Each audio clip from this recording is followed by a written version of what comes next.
70 to 75% of African Americans are lactose intolerant. The prevalence amongst Asian Americans is 95 to 98%. Amongst Native Americans, it's around 74 to 78%, and amongst Hispanic Americans, it is 53 to 58%. Whereas amongst Caucasian Americans, it's only around 33 to 35%. And that is because the use of dairy foods have been traditionally much more common in people of European ancestry. And so, again, dairy foods have not been a traditional part of the cultures and cuisines of people of color, and therefore the recommendations in the dietary guidelines for people to include these foods in their diets can't be justified. And so what is the reason that these foods are recommended? It's marketing, plain and simple. After I finished residency, I was working, doing urgent care part-time for Kaiser, but also working in free clinic in Alexandria. And I was having African-American patients coming in telling me, "Doc, my irritable bowel is acting up," or "I've got a spastic colon." And I talked to them about their symptoms, and it was fairly clear to me that probably what was going on with them wasn't that they actually had spastic colon or irritable bowels, it was that they were continuing to include dairy foods in their diet. So I'd have them go home, do 2 weeks, no dairy, come back and see me, and 8 to 9 out of 10 times, the problems had cleared up. And so I'd tell them, "No, you are lactose intolerant," which is the case with most African Americans, so you need to avoid dairy. Well, the clincher came when this one older black woman came back, and I said to her, she said, "The problem had cleared up." And I said, "Well, you're lactose intolerant." She looked at me and said, "I know that." And I said, "Then why are you continuing to eat these dairy foods?" She said, "Because the government says I have to." And that just blew me away.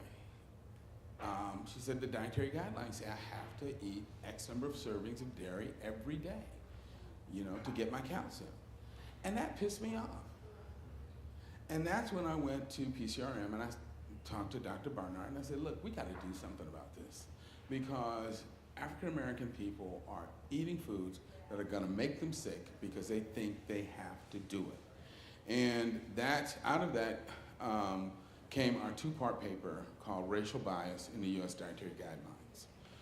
Part 1 of the paper dealt with the issue of lactose intolerance in communities of color, and then part 2 dealt with the larger issue of the fact that an animal food centered diet is going to create disproportionate levels of disease in communities of color because of the presence of what are called thrifty genes.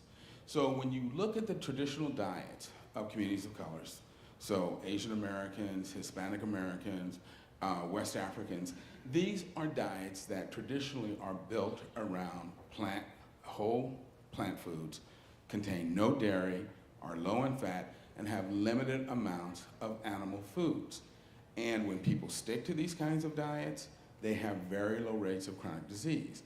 But when they start to adapt a Western style, high fat, high animal food centered diet, particularly when they start to consume a lot of meat and dairy foods, their rates of chronic disease not only skyrocket, but they typically begin to exceed those in the general population.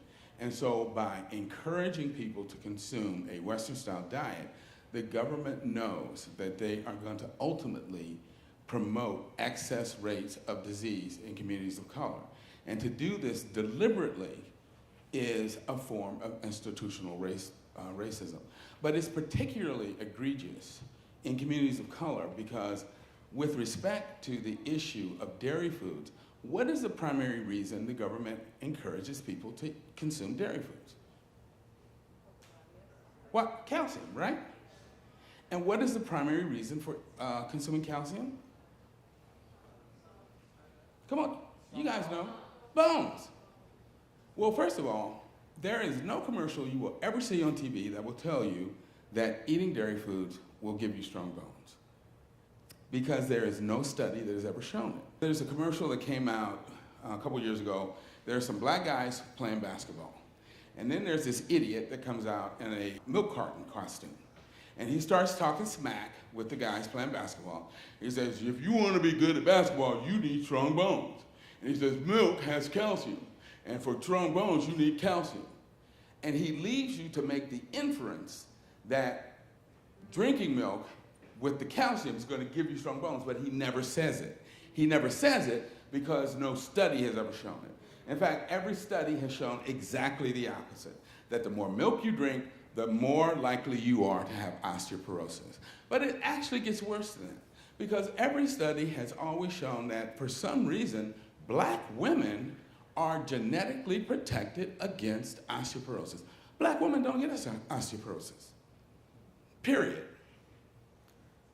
And so the primary reason for allegedly drinking milk, black women are protected against it anyway. So the government is encouraging African American women to drink milk for no good reason, knowing that it's going to make them sick in the process. That's disgusting. It also knows that women who drink milk are more likely to get ovarian cancer. It knows that when African American men drink milk, they are more likely to get prostate cancer, and they're more likely to die from it. Also knowing that African American men are more likely to have problems with access to health care. And so when they get the prostate cancer, it's going to be AMF yo-yo. Y'all know what that stands for? Adios, I'm going to use a polite term, my friend, you're on your own.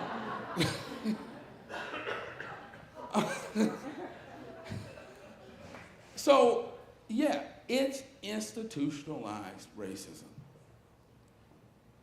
It's a deliberate effort on the part of the government to encourage the consumption of foods that it knows promotes disease with no demonstrable benefit. And our government has had a history of taking minority communities, putting them in a position of food insecurity, and thereby making them dependent upon the government for food subsidies that it then uses essentially as dumping grounds for agricultural excess, and basically dumps these commodity foods into these communities, and these, again, are the foods that promote chronic disease. That's pretty much it in a nutshell. Any questions?